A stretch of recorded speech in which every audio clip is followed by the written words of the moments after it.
నమస్తే అండి. నాయత భావన ఛానల్‌కి స్వాగతం. ఈరోజు మనం తెలుగులో సామెతలు చెప్పుకుందాం. ఇంట గెలిచి రచ్చ గెలువు.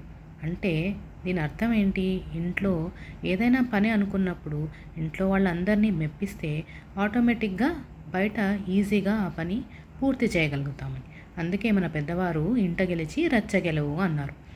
అలాగే ఇంకొక సామెత చూద్దాం. మనసుంటే మార్గం ఉంటుంది.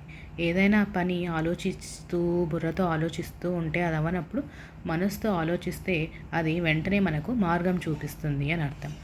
దీన్ని ఇంగ్లీష్లో కూడా అంటారు, where there is a will there is a way అని. మనసుంటే మార్గం ఉంటుంది. అలాగే ఇంకొక సామెత, అందితేసిగా అందకపోతే కాళ్ళు. కొంతమంది చాలా తెలివిగా ఉంటారు. అందితే సిగబట్టేసుకుంటారంటే, అందకపోతే సిగ అంటే మన జుట్టు పట్టుకుంటూ ఉంటారు, లేదంటే కాళ్ళు పట్టుకుంటారు ఆ పని అవ్వకపోతే. అందుకే మన పెద్దవారు అందితే సిగ అందకపోతే కాళ్ళు అన్నారు. ఇలా తెలుగులో చాలా సామెతలు ఉన్నాయి. మనం ఇంకొన్ని చెప్పుకుందామా? ఓకే. ఈ ఛానల్ కనుక మీకు నచ్చితే like, share and subscribe. Thank you.